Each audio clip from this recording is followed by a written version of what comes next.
दोस्तों जय हिंद। स्वागत है आपका ज्ञान की विभाषा चैनल पर। अगर आपने अभी तक चैनल को सब्सक्राइब नहीं किया है तो चैनल को कर लें सब्सक्राइब और बेल आइकन को भी प्रेस कर लें ताकि चैनल से संबंधित सभी प्रकार की अपडेट्स आपको मिलती है।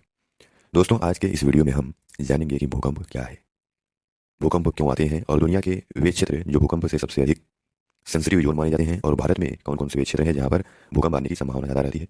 तो आइए वीडियो को शुरू करते हैं। दोस्तों बीते दिनों तुर्की और सीरिया में 7.8 तीव्रता का भूकंप आया था।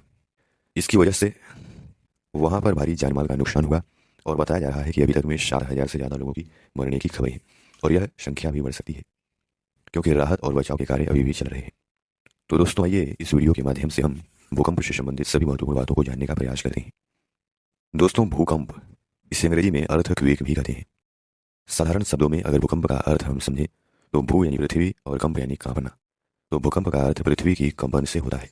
यह एक प्राकृतिक घटना है लेकिन मानव निर्मित यानी मानव जनित घटना भी हो सकती है। साधारण शब्दों में भूकंप का अर्थ पृथ्वी की कंपन से होता है। यह एक प्राकृतिक घटना है जिसमें पृथ्वी के अंदर से ऊर्जा के निकलने के कारण तरंगें उत्पन्न होती हैं जो सभी दिशाओं में फैलकर पृथ्वी को कंपित करती हैं। भूकंप से उत्पन्न तरंगों को भूकंपीय तरंगें कहा जाता है जो पृथ्वी की सतह पर गति करती हैं तथा इन्हें सिस्मोग्राफ से मापा जाता है। दोस्तों जैसा कि हमने कहा कि तुर्की और सीरिया में 7.8 तीव्रता का भूकंप आया, तो भूकंप को मापने के लिए सिस्मोग्राफ नामक यंत्र का प्रयोग किया जाता है और पृथ्वी की सतह से नीचे का स्थान जहाँ भूकंप का केंद्र यानी सेंटर स्थित होता है उसे हाइपो सेंटर कहते हैं और पृथ्वी की सतह के ऊपर स्थित वह स्थान जहाँ भूकंपीय तरंगें सबसे पहले पहुंचती हैं उसे अधिकेंद्र या एपी सेंटर कहलाता है। तुर्की और सीरिया में जो भूकंप आया था उसका हाइपो सेंटर और एपी सेंटर तुर्की के उत्तरी तुर्की में कहा जा रहा था। दोस्तों भूकंप की घटनाओं को या तो कंपन की तीव्रता या तीव्रता के अनुसार मापा जाता है। परिमाण पैमाने को रिक्टर पैमाने के रूप में जाना जाता है और परिमाण भूकंप के दौरान उत्पन्न ऊर्जा से संबंधित है। परिमाण को निरपेक्ष संख्या 0 से 10 में व्यक्त किया जाता है। तीव्रता के पैमाने का नाम इटली के भूकंप वैज्ञानिक मर्केली के नाम पर रखा गया है। तीव्रता का पैमाना घटना के कारण होने वाली दृश्य क्षति को ध्यान में रखता है। तीव्रता पैमाने की सीमा 1 से 12 है। भूकंप की जांच रिक्टर स्केल से की जाती है और रिक्टर स्केल भूकंप की तरंगों की तीव्रता मापने का एक गणितीय पैमाना होता है। इसे रिक्टर मैग्नीट्यूड टेस्ट स्केल कहा जाता है और रिक्टर स्केल पर भूकंप को इसके केंद्र यानी एपी सेंटर से 1 से 9 तक के आधार पर मापा जाता है।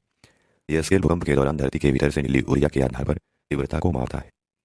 दोस्तों पृथ्वी पर अगर भूकंप की बात करें तो पृथ्वी पर प्रतिदिन हजारों भूकंप आते हैं लेकिन हमें पता नहीं चलता क्योंकि उनकी तीव्रता जो है वो काफ़ी कम होती है। और अगर भूकंप की तीव्रता 6 या उससे अधिक होती है तो इससे भारी भरकम नुकसान होने की संभावना रहती है।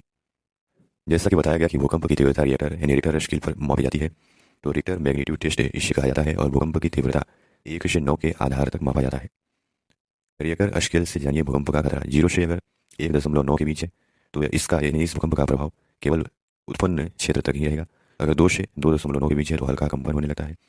अगर 3 से 3.9 के बीच है तो ऐसा होगा जैसे पास से ट्रेन निकल गई है। 4 से 4.9 के बीच है दीवारों पर टंगी घड़ी फिर मिलने लगती है।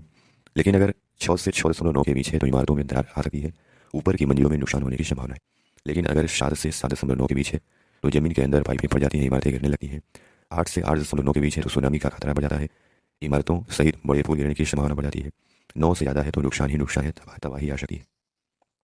दोस्तों सुनामी सुनामी भी भूकंप से ही उत्पन्न होती है और जब अगर भूकंप समुद्र में आता है तो उससे सुनामी उत्पन्न होती है, ऊंची ऊंची लहरें पैदा होती हैं।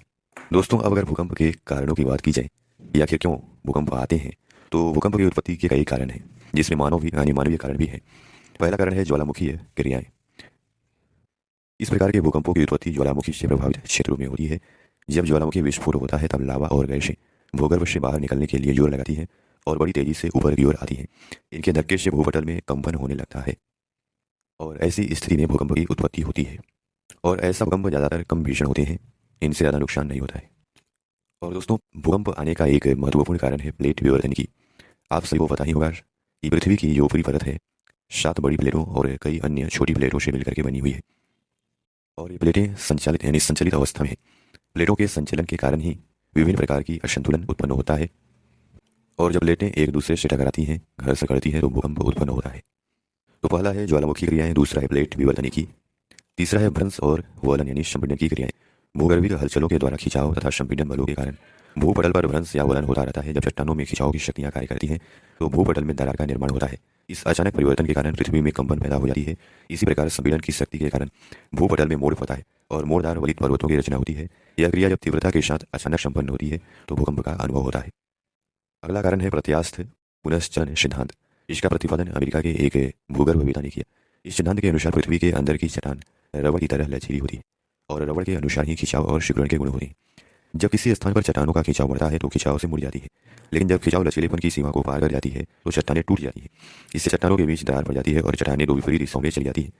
इस भ्रंश चट्टान के दोनों खंड समीप आने का प्रयास करते हैं।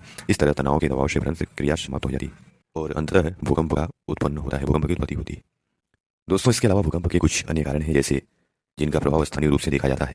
किसी नदी पर बड़ा डैम बना करके जलाशय में जल एकत्रित करने के कारण जल के बाहर से जलाशय के तल पर दबाव पड़ता है। इससे चट्टानों में भी क्षोभ उत्पन्न होता है और स्थानीय स्तर पर भूकंप आते हैं। उदाहरण के लिए संयुक्त राज्य अमेरिका में 1966 में कोलोराडो नदी पर निर्मित बांध के कारण और भारत में 1975 में आया कोयना भूकंप इसी प्रकार के भूकंप हैं। अब दोस्तों, अगर पृथ्वी को ऐसे क्षेत्रों में बांटने का प्रयास करें जहां भूकंप का खतरा सबसे ज़्यादा है, और पृथ्वी पर ऐसे क्षेत्र वो कौन कौन से हैं जहां भूकंप आने की संभावना ज़्यादा है, जो भूकंप से सबसे अधिक संवेदनशील जगह माने जाते हैं। दोस्तों, अगर पृथ्वी पर भूकंप के लिए संवेदनशील क्षेत्रों की अगर बात करें तो उसमें पहला है सबसे अधिक परिप्रशांत भूकंपीय पेटी। यानी भूकंप का वितरण, यानी पृथ्वी को भूकंप के आधार पर बांटा गया है कि कहाँ सबसे अधिक भूकंप आते हैं। तो पहला है परिप्रशांत भूकंप पेटी। दुनिया की सबसे बड़ी भूकंप पेटी परिप्रशांत भूकंप पेटी है। प्रशांत महासागर के किनारे पाई जाती है और यहाँ हमारे ग्रह के सबसे बड़े भूकंपों के लगभग 81% 81% भूकंप यहीं आते हैं। इसे रिंग ऑफ फायर उपनाम अर्जित किया है, यानी सबसे अधिक भूकंप आने की वजह से ही इसे रिंग ऑफ फायर कहते हैं। दोस्तों, इस क्षेत्र में भूकंप सबसे अधिक इसलिए आते हैं क्योंकि ये जो क्षेत्र है यह पेटी विवर्तनी की प्लेटों की सीमाओं में मौजूद है। यानी प्लेटों की सीमाएं यहाँ पर, जहाँ अधिकतर समुद्री क्रस्ट की प्लेटें दूसरी प्लेट के नीचे जा रही हैं।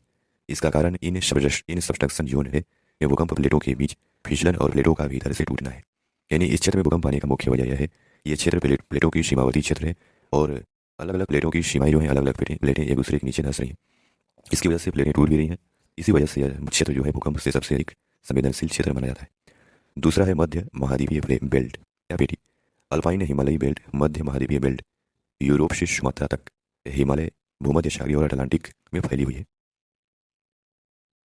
और इस बेल्ट में दुनिया के सबसे बड़े भूकंपों का लगभग 17% भूकंप आते हैं, जिसमें से कुछ सबसे विनाशकारी भी शामिल होते हैं।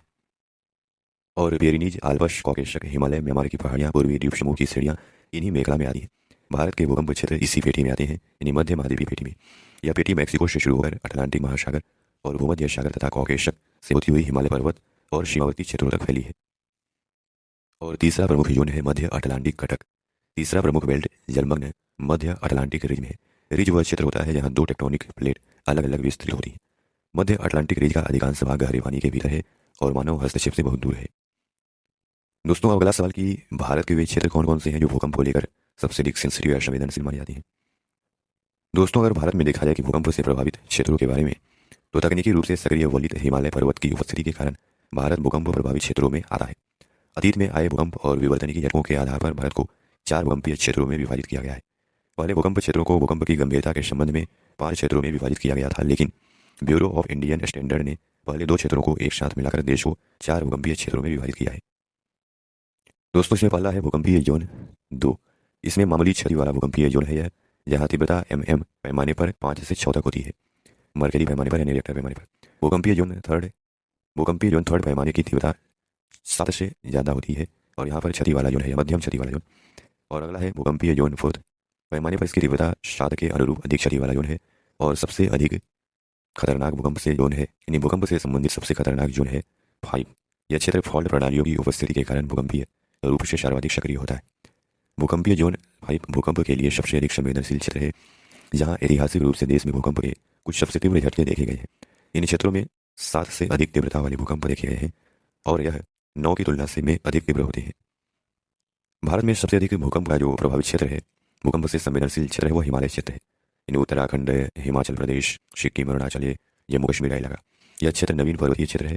इस क्षेत्र में संतुलन की अवस्था अभी पूर्ण नहीं हो पाई है, जिसका कारण है निर्माण कार्य का भी जारी रहना।